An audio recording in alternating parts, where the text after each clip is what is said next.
Hello everybody, and in this video I'm going to be discussing about my previous jobs. You'll probably hear one of the dogs in the background. They're chewing on a bone right now and I don't want to just haul it from them, so I'm gonna just leave them be, and if you hear a little bit of that noise, I'm sorry, but that's what it is. One of my very first jobs I ever did, it was babysitting, and that was grade 6 and 7. Now I did babysit my siblings, but I never got anything for doing that. It was just like you're doing it type deal and it is what it is. So I figured, well, I know some of the kids in the neighborhood, and that was the time too I was really set on wanting to become a teacher. And even beforehand, I always wanted to do teaching because I wanted to help kids who were in a situation that I was in and try and make a difference and make an impact, because I knew the signs and everything to be looking for kids that were struggling, because I struggled so much. And I don't know, I just gravitated to it. I just really wanted to do that. So I thought to get experience around other kids and the way other kids behave, babysitting would be a great opportunity. And the first babysitting job I had was actually our neighbors. My sister ended up having the gig first. She did it for a night, but the little boy spit in her face, so it kind of fell through. I don't know why they asked my sister first, because she never really bonded with them or knew the kids as well as I did. I knew the kids simply because my little brother was friends with the little boy. I was the one that used to take them to the parks, around in the wagon, just around the neighborhood, to the store, things of that nature. I just spent a lot of time. I was very, very close to my youngest brother, and this was just his best friend. So he just came along for the ride whenever I took my brother anywhere, and I took my brother everywhere all the time. And then his friend just came in tow. So after that experience of the little boy spitting in my sister's face, and she didn't want to go back and have no part of it and this, that, and the other thing, so I just volunteered and I said, well, you know, I can do it. I don't mind. The sister of the little boy, I actually really liked her. She was awesome, and even years later, I stayed pretty close to her. It wasn't until I pretty much moved out on my own, we slowly started to drift apart, simply because things just got chaotic in my life, and she was getting older and growing up and starting to blossom into an amazing, wonderful person. And it was just one of those things, as you got older, you just went separate ways. But back to babysitting them, I did that for a nice while until she was old enough to pretty much babysit her brother herself, and I knew she would be amazing at it. Even one time when her parents came home one night after two of them were gone to bed, I simply said to the parents, like, she's amazing, like, she's going to be great at watching her brother, she's going to be fantastic when she has to go to babysit. Those kids were awesome. And then those parents recommended me to one of their friends who I babysat their kids like just a few times, and I was pretty much gearing up to where I really needed to start focusing on my schoolwork and my studies, so I didn't want to be babysitting as much. And then across the road there were 3 kids, and 2 of them had a disability. They were hearing impaired, and that type of stuff I really gravitated to and really liked when it came to babysitting, because I knew it was something that was different from what I was used to. And if I wanted to be a teacher, I needed to broaden my horizon and just learn how to work and understand their struggles and what they have to deal with, and just to teach me to be a better person and be more understanding of people who deal with that stuff on a day-to-day basis. So I babysat them, I think 2, maybe 3 times, and then that's when exams kicked in and just my schoolwork was becoming overwhelming, and I had to stop. I was done with babysitting. Then when I turned 15, that was my next job.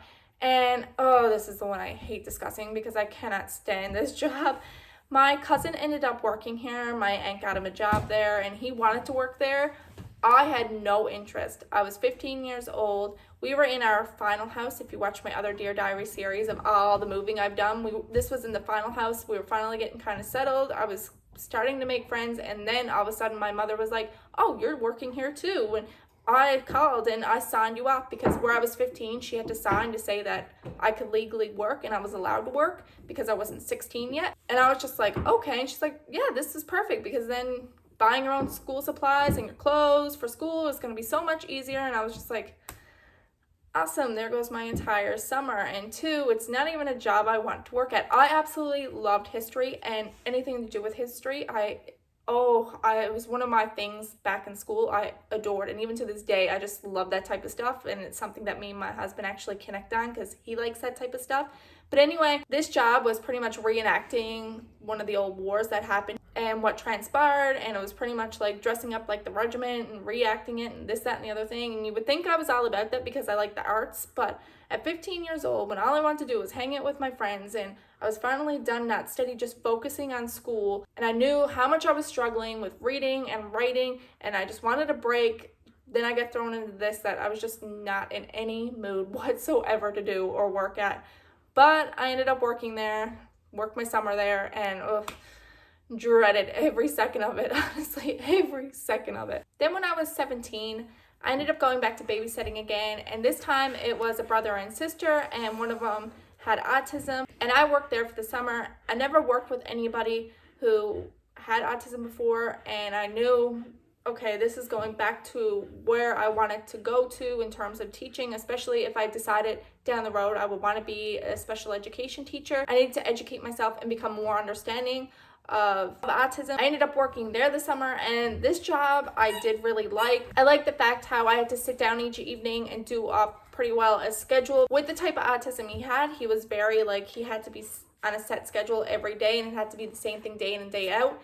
And if anything changed, I had to be prepared for that and how he would react to it. And to me, it was just so eye-opening, and it was just an amazing opportunity to work there this summer. And that was actually the summer too I started to pretty much become friends with my husband, and we were talking more. So that was a great encouragement too, because I was pretty much giving him the heads up on what I was doing day in and day out, and he was just such a rock for me, especially when there were hard days, because there were difficult days when it comes to working with a child who is on the spectrum. But he just made things anytime I just call him and tell him about my day, and he just would be my light. So I was very grateful about that. And I just so embraced the opportunity that I was given that summer to babysit those two children. And even the little girl, she was absolutely amazing, because I got to see how difficult, and I also got to see how she ended up coping and how she managed having a brother that had autism. And she was such a trooper. She was absolutely an amazing sister, made things so easy. And I just made sure to spend a lot of time with her as well, just like I did with him, because I didn't want her to feel left out and feel like all my attention and time was going on her brother. So that was another thing that was amazing to learn and just helped me as a person to grow. And that was that job. The next job I ended up having, it was at McDonald's. And this job I had to work at simply because I was getting forced to move out, and I'll leave that for another video. But the next job was McDonald's, and that one I didn't mind. I ended up having all the afternoon, evening shifts, or the really late shifts. But last going off when working there, I ended up getting morning shifts and getting very, very sick. Found out the coffee, for some reason, was making me extremely nauseous. Like, I was vomiting. I would get very, very, very sick. My throat would close over, everything. So I was like, okay, there's something in the coffee I'm allergic to. I was never really exposed to coffee. Now, my stepfather and mother, they would kind of drink it, but it was never a huge amount in my face. I guess I never really reacted or noticed it. But working the morning shift at McDonald's, it was extremely overwhelming and very overpowering. And whatever it was, my throat, I remember just closing over. My eyes and everything would just get all messed up, and I'd just start vomiting and needing the bucket, and it was just a hot mess. And I recall just telling them, like, listen, I can't do the morning shifts anymore because it's making me really sick. And next thing I know, they throw me on again for another morning shift, and I got so upset. I was like, what the heck? I can't do this. But I tried it just to see. Maybe it was just something that day. But no, the same thing happened again when I did the morning shift, to the point I said, okay, put me over on the floor, have someone else over here at the window, because I'm getting very, very sick. But the evening shifts, I didn't mind. The night shifts, especially when you were young, it was kind of just like a chill atmosphere. Yeah, it would get chaotic at times, but we all just talked, we all hung out. There was no real drama there, but everybody there was fine. The only one we had an issue with was the manager, sadly, and I didn't know them at a personal level. I didn't really have too much of an issue with them, besides the fact they were throwing me steady on mornings, and it was kind of getting upsetting because I kept telling them why I couldn't do mornings. But I do know a few other people had serious issues with the manager. But I just tried to stay out of it, tried to stay out of the drama of it, just go do my job, do what I had to do. And the majority of places they placed me, I was either on the floor, I was on the cash, and on the windows, and sometimes on the fry basket. But like I said, when they started putting me on mornings and putting me on the front window and I had to do the coffee and stuff, oh my goodness. So sick. I was never really in the kitchen area. The only things I really touched when it came to the kitchen were putting the frozen baked goods in the oven to heat them, or the fry baskets. pull out the nuggets and put them in the box, or I'd make like the McFlurries and the ice creams, but I'd never make the actual burgers. There were always other people there doing the burgers in that portion of the kitchen. That was something I never really touched, was the burger area. I was never trained in that area, but every other area I had been trained in. And I guess too, they just realized that I was a very quick learner, so I was able to bounce pretty well everywhere. And just before I could actually start to learn to do the burgers, that's when I decided to quit. But I just remember me and my husband showing up, and I just handed them my uniform. I was like, yeah, I'm done, I quit. I placed out other resumes. I had a call literally the day I had my next shift, and they were like, hey, you want to come work here? And I was like, all right, which was actually just up the road at the supermarket, and that's where I ended up working next, was the supermarket. But no, McDonald's, I would have stayed there a little longer if it wasn't the morning shifts and for some reason the coffee making me as sick as it was. And honestly, I think I would have still toughed it out with the coffee, but the biggest reason I left and quit that job, the hours were just not paying enough, and I was living out on my own. I was walking back and forth there, so I wanted something just a little bit closer.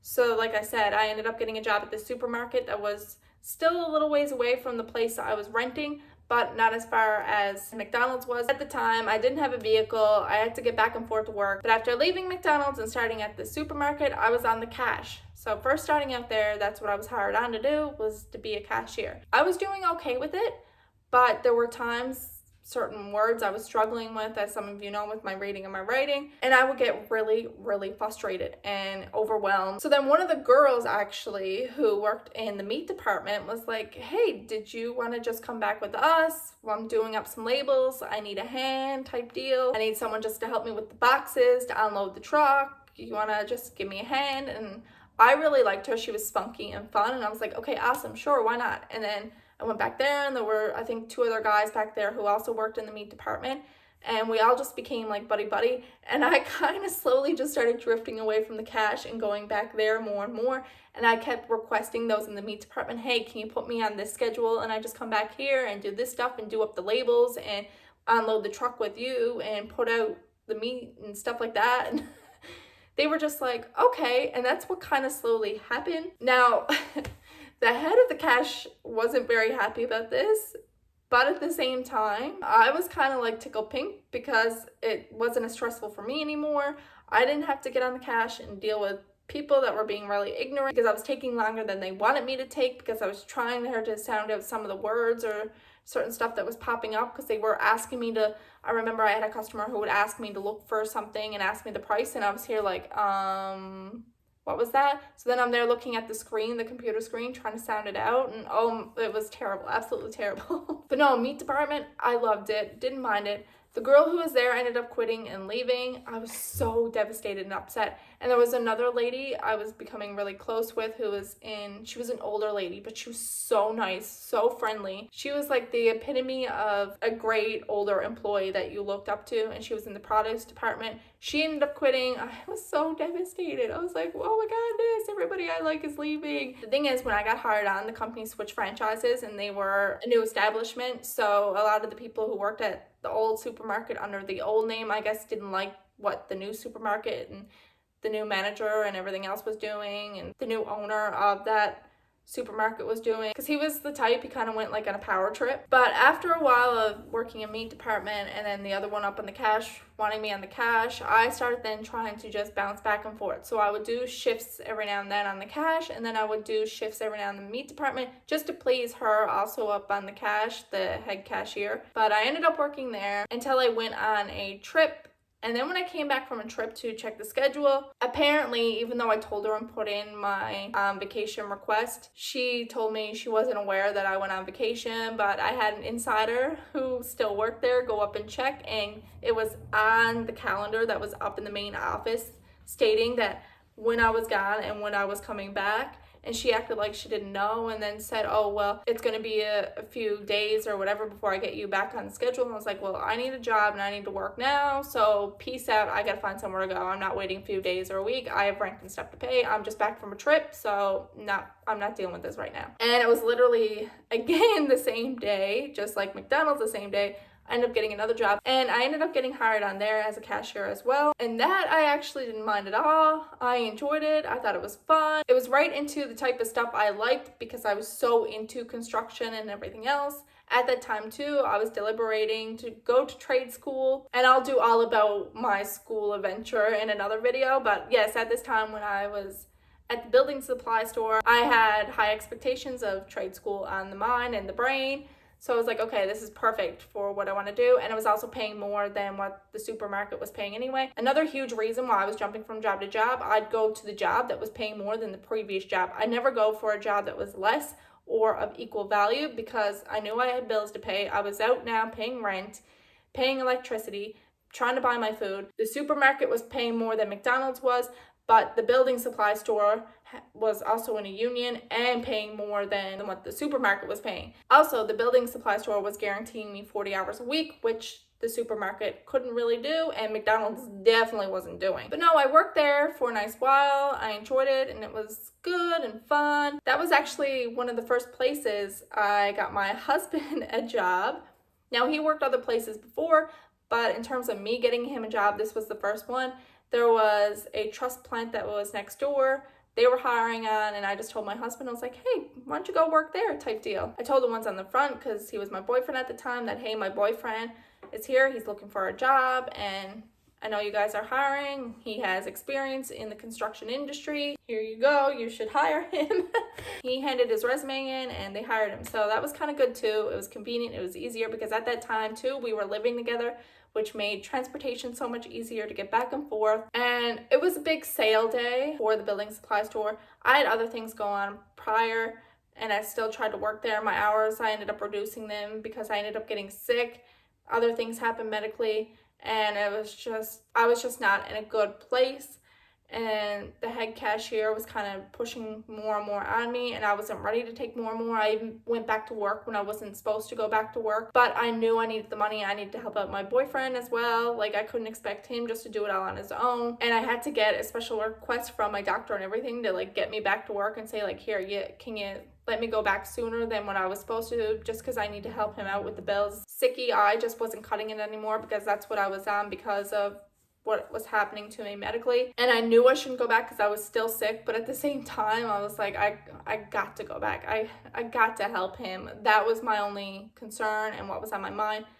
But like I said, when I did go back, it's like they were pushing more and expecting more, and it's like they also knew I was sick and kind of didn't want me there anymore. I wasn't as mobile as everybody else because I was sick, and I couldn't work 40 hours anymore, not at that time. And where I came back earlier than I was supposed to, and still really not feeling well. They almost wanted to scrub their hands at me and kind of get rid of me type deal. There was an incident that really upset me where they called me into the office saying that my cash bag was left in my drawer from the night before, and I knew I dropped it, because what you would have to do is at the end of your shift, you take all your cash, you would put it in this bag, and the bag would go in the safe. And before you could leave, the one who was closing the store would even make sure that the cash was dropped from both of the caches, because there was two caches, one on the left and one on the right, and they were in charge of the safe and closing up the store. They would make sure that both cashiers dropped the bags because it was their responsibility to make sure that they went in the safe, just like it was our responsibility to count it, to close down our cash and hand it over to them. But I came in the next day getting ready to start my shift. She hauls me in saying they gotta write me up because my bag was left in the drawer, and I knew for a fact it wasn't left there. And I argued it and said, like, I know for a fact I dropped my cash bag. But it was almost like, even the way it was put in the drawer and everything, it was like it was planted because it was put under the tray. And I never put my cash bag under the tray. So I was like, okay, this is really weird. But like I said, it was almost like they were trying to set it up because I couldn't pull the 40 hours anymore. They wanted someone in who was able to do that. I also needed a stool to sit on when at the cash because of where I was sick. And it almost seemed like I was becoming just too much of an issue for them. So they were almost like trying to find a reason to get rid of me. And you knew that when I was coming back to work that I was not ready or capable to go up there just yet. It's a busy sale day and this, that, and the other thing. I said, I understand that, but if it's a busy sale day, maybe you should have more cashiers in right now, or you should have had me stay home and had someone else come in for this sale day, so that way I wasn't an issue. And I just remember we were going back and forth. She called somebody in then just to have them verbally overhear everything that was going on. And I don't know, she was just then going on about other stuff that was like completely irrelevant and saying I was doing this or that. And I was just like, what the heck? I'm literally here. I would go around, I'd still clean stuff up. I'd still go over on the floor and tidy things up, tidy up the tools and wipe things down and clean the doors, anything I could just to keep myself busy and do what I could the best of my ability, especially being sick. And I remember I held up my lanyard and I just looked at her. I was like, I'm done. I'm quitting. I'm out of here. No, I'm done. I said, you guys, this is crap. I even went to the union rep. The union rep didn't do anything. And I was just like, all right, you know what? Enough of this. And they said, well, we can investigate it even more, but it could be weeks or months. And I was like, you know what? No, I'm done with here. This place is just turning my stomach now just because of the way certain people are getting on, just because there's health stuff going on with me that's out of my control and I can't do certain things. And yes, there's days I'm like edgy as anything, but I still would never take it out on a customer. Or there were days I was feeling so miserable and just not myself, but I'd never take it out on a customer. I'd still try to have a smile. I'd still do my job. But anyway, left there. I was done with that. Then I remember I went home and then Ron was like, so what are you going to do now? I said, don't worry. I'm going to hop on. I'm going to hopefully hook another job. That night I started putting out resumes and everything else, and next day I got a call for an interview to be a supervisor position at a store, and I was like, okay, perfect, I'll take that. And I'll call it like a miscellaneous store because it was like a bit of everything. It was electronics or clothes and all that jazz. I went to the interview, got hired on, did that, and with that job it came with locking up the store, making sure with the trucks that everything went fine and dandy with that, putting stock on the floor, pricing everything. If there weren't enough cashiers in that day, jump on the cash. You had to do stuff in the office. And I didn't mind it. The only fear I had with that job, I didn't want to get set and stuck. I was at a place too where I needed to go back to school. I was doing everything to try and save money for schooling because the money I had put away for my education, it ended up going towards bills, everything else. And I actually had a family member who ended up taking a lot of it on me, which, like I said, all that stuff will be for another video. I just want to keep about like the places I've worked for this video. But I knew in my heart I wanted to go back to school. I wanted to get my education. But I worked there. When I was working at that store, Ryan ended up getting a call that he can go to school. He was on a wait list for a program that he really wanted to do. And he felt really bad. And he wasn't at the trust plant anymore. He was actually working with his cousin's husband, doing construction, and he told me I can continue working here, it's fine, I don't need to go to school right now. And I said, listen, you've been waiting, you've been on the wait list, you go back to school. And he's like, yeah, but how are we going to afford it on one income? I said, don't worry about it, I got this, I'll pull 2 jobs. So I ended up putting out more resumes. While working at this store, I ended up hooking a job at a daycare because I was back into the swing of I wanted to do something either with teaching or maybe I'll end up going into school to work as a daycare teacher. It was funny because it was almost like working at that building supply store turned me from wanting to do construction anymore. And I was back to where I originally wanted. So I figured, okay, this would be a good experience. So I started pulling 2 jobs. Now throughout the days I was at the daycare, and as soon as 5 o'clock hit, I was at the store then until closing. And where I was supervisor, I had to do the cash drops and everything. So I got home roughly around midnight. So I was pretty much working from 6:30 to midnight every single day. But in my mind, all I wanted to do was make sure my husband got through school and bills were paid and everything was okay, and that everything was okay financially for the 2 of us, and he didn't have to stress about bills or anything while in school because I had it and I was taking care of it. And we were a few months into doing this, and I was not eating properly. I was extremely exhausted and tired. And I remember there was one day I literally fell asleep in the vehicle while he was driving me to the store. And he woke me up and just said, okay, well, he's almost done the program. There's only a few months left. Why don't I just quit one of the jobs, keep one of the other ones, and we'll just try to survive the last few months, because he was hoping as soon as he was done, because I think there was only like 2 months left of his program, that as soon as he was done, he was going to look at getting a job. We made that game plan. That's what I did. And I decided to quit the daycare because I was making less money than what I was making at the store. So I decided to stay with the store. And then I ended up getting wind and heard from somebody who came down, higher management, that they were planning on shutting down that store in a few months' time. But at this time, my husband just finished his program and he was looking for work. So I figured, okay, well, I started working at that store. I quit the job at the daycare, but I felt like it wasn't enough to cover the bills. It wasn't enough coming in. I didn't want him to start panicking. Ended up putting an ad up on the classifieds for anyone who was looking for a photographer.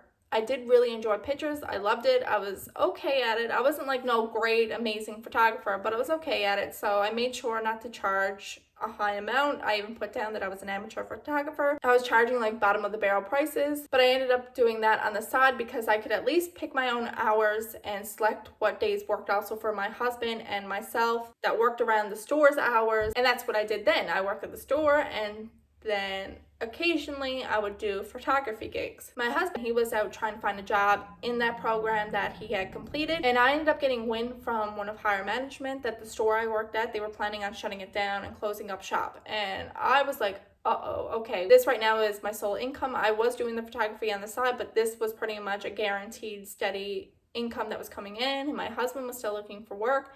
So I was kind of like panicking and freaking out. I was like, okay, what do I do now? Then it was like a few weeks after hearing about this, I seen a photography position come up at a photography store. They were looking for management, and I got really excited because I was like, okay, perfect. I'll bring in pictures that I've done and shoots I've done already, have my portfolio ready, go in, and hopefully I can get this management position. That way I can be doing pictures on the side as well as doing it for this business. I went to the interview. I brought my portfolio along with me. All went well. They were really impressed and happy and very glad that I brought pictures along to showcase what I can do. And I ended up getting the management position. I was like, okay, this is awesome. So they told me come back the next day, and what they're gonna do is start the training process. So I was like, all right, that's awesome. I'm so happy, so glad. So I quit the store and I went for the photography management position, and it was also paying more than the supervisor position I had at the store. Plus, the store was kind of on shaky grounds right now with what was happening, and eventually it did shut down, just so you know. But yeah, that was shaky ground. So my husband still hasn't found a job just yet, so perfect. I got a job here now, plus I'm doing my photography on the side. I went the next day for training. My husband dropped me off there and gave each other a kiss. He was kind of down and out, and it was heartbreaking because he did put in applications places, and he even had friends who he handed applications to in the hopes of hooking a job somewhere in the field he went to school for. So I went into training. Everything was going well. I got to take pictures of families and stuff like that. The one who was training me in, who also ended up hiring me on, she was like a higher up from the management position. She pretty much went to all those stores. But I said, oh, this is fantastic. I can do this as well as my photography on the side. And she said, wait, hold up. She said, you can't do your photography on the side anymore. And this was actually becoming quite a good side income for me. I was actually making a nice bit of money at this point. It was something I was really enjoying, and I was kind of building a business out of it. I was like, hold up, wait. She said, yes, you cannot do that anymore. I was like, why not? Because you work here and you're part of our brand and our name now, you cannot do that on the side anymore. On my break from training, I remember I called my husband and I was absolutely devastated. I was so upset. And then he responded back, he's like, quit. I was like, we can't financially afford me to quit. And he told me again, he said, no, quit. I found a job. You don't have to do this anymore. You've been holding down the fort, helping me get through my program, being the only one bringing in an income. Quit. And I just said to him, I said, you sure? You sure about this? And he said, if them telling you you can't do something that's making you happy, yes, this whole management thing, you also are enjoying and happy. He said, it's your choice in the end. I'm telling you it's okay to quit if you don't want to continue on with this and you just want to focus on your photography on the side, that's fine. Do what makes you happy. If you want to work there and continue there and that makes you happy, that's fine too. But clearly, if you're calling me and you're upset and distraught about making a choice between a business you're starting to start up and staying there, clearly you already know in your heart what you want to do, and I'm full support and always supportive of what you want to do. I know your concern and sole concern is it being a stable job, but you don't have to worry about it now because I have a really good paying job I got hired on to do. He said, you deserve this break, take a step back. I said, you know what, you're 100% right, come get me, I'm done. I didn't even finish the training day. I literally left. Like, I don't even think I said goodbye, nothing. I literally just left during my lunch break. He came and got me, and it was just like a big, I felt like for the first time in a long time, because When I got forced to move out and I had to get a job at McDonald's, I had no choice because I had bills to pay and everything else, and I was stressing out. I was literally years of just a ball of stress and always being the one concerned and worried that all the bills were getting paid, everything was getting taken care of. And I don't know, to just come together as a team like that and make that decision, and me start up my photography business while he works a job in his field, it just felt like everything was starting to come together, and it was awesome. And but yeah, I just up and quit, left during the middle of the break. He came and got me, and we went on our merry way. And I ended up doing this photography business that I had for a long time. It was a nice while, but the thing with me was, and the thing that was kicking my butt with it, I was very soft-hearted. I would go to shoots and I'd slash the price in half because they would come to me and just tell me a story, and it pulled at my heartstrings, and I would say, okay, well, you know what, don't worry about paying me $50, you can pay me $20 instead. I noticed too, from start to where I was, even my photography had grown, and I noticed a huge difference, my confidence and everything. But in terms of just people financially not able to afford what I was asking in the end, after I already decided to drive out there and take the pictures, I would just feel so bad and just say, okay, you know what, that's fine, just pay me what you can. I was literally not making anything off of it. I was losing all the time, and then I'd be putting all the pictures on the CDs, and the editing time alone, I was just not turning a profit. And the biggest time it really set in and we made the decision, it wasn't when we done weddings, and I would charge dirt cheap for weddings and be there from start to finish of a wedding. But it wasn't even that, because I didn't mind it, I enjoyed it, even though I wasn't making really any money at it. But the moment I realized that the photography thing, my heart, I'm just way too soft-hearted to do it any longer. And I still do photos for myself and personal photos for me and my husband. It was when we drove hours and hours away for a photo shoot of a family. We agreed upon a price before going out, and I told the family this was the price. But when I got out there, they then discussed it and told me that they didn't have the money after we drove hours and hours, but they had this much money, and it was like a quarter of the price, and just gas alone, it was like $150 in gas just to get there and back. And that's when me and my husband just looked at each other and just said, like, this is just not gonna work. It was frustrating for both of us because we both knew I've grown and I was doing so well at it, but my heart, I was just way too soft-hearted, and I wasn't able to stay firm when it came to the prices, especially when people would come at me and say they couldn't afford it. And then there were other situations too, because at that time too, I was starting to develop really, really bad anxiety. I did have anxiety, but it was getting extremely bad. So when I get in situations around people I was uncomfortable with, I was always towing he was now my fiance at this time. He's now my husband, but at that time he was my fiance. I'd be towing him along to all the shoots just because I couldn't myself. I was just so uncomfortable with it. So that was another thing that was kind of becoming a bit of an issue with me doing the photography, was the fact that he'd be working all week long, and then he'd have to come with me in the evenings or on days he wasn't working, weekends, whatever the case may be, to do a photo shoot with me because I couldn't do it by myself. And the thing was, he'd just be there to help set up the lighting or hold the diffusers for me, something. I just felt really bad because I started to feel like I was becoming a bit of a burden. He never did say that. He never did complain or get upset about it. But I just knew, I was like, okay, we're wasting more money into this than what we're getting out of it at this point. So then I made the decision, okay, I'm gonna have to stop this, and I went back to school. And when I was doing the photography thing, I was in school for programs, and I'll leave that for another video about my schooling and stuff. It was years later, and I ended up getting another job, and it was at a daycare, and this was just before me and my husband's wedding. And it was something just for me to get back in the swing of things, get back to my roots, what I enjoyed doing. And I absolutely loved that job, that place, the people, everything. But it was just such a fun place. Everybody there was just amazing and awesome. The downside of that spot is every check I was getting, I was spending it back on the kids. I was buying all sorts of things for them.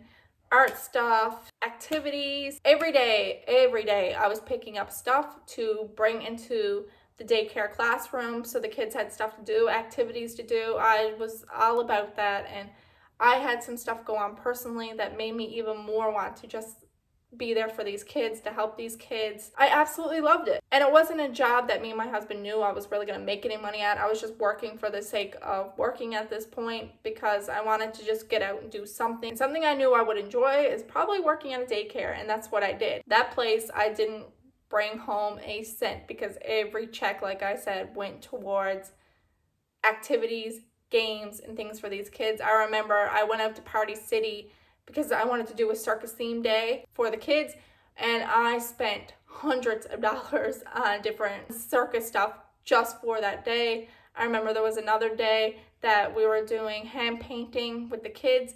I wanted each of them to have their own hand and footprint to bring home to their parent or parents or guardian, whoever took care of that child, and I wanted it on canvas. And I had to pick up the paint. So I had to pick up all these kids, their own canvas and their own paint. And it was just something every day. But I loved it. I had so much enjoyment out of it. But that job, I was hired on only for a summer position because I had no schooling in that field. I couldn't stay on after the summer. But that was fun. That was amazing. And that was the end of that. And now, in today's day, I own my own business. And I just love being in charge of my own schedule, my own time. Everything. But that is where I am at now currently in terms of a job. And that is the story of the jobs I had from start to finish. Had some rocky ones, had some good ones. It seemed like the daycare ones I always enjoyed and loved. The hardware store I did love and enjoy until where I got sick and they kind of manipulated that situation of me being sick. Working at McDonald's in the supermarket I didn't really enjoy, but I just did it because McDonald's, it was the first job I had. I was pretty much getting kicked out of my house. I needed somewhere to go and to work. And the supermarket, the only reason I took that was because it was a higher pay than when I worked at McDonald's. And in my mindset, I just wanted to go where the money was too, because I was out paying so many bills on my own. And I was getting sick from the coffee at McDonald's. So, there's that too. But thank you so much for watching. I hope you all have a wonderful day, and I'll see you again real soon. Bye now.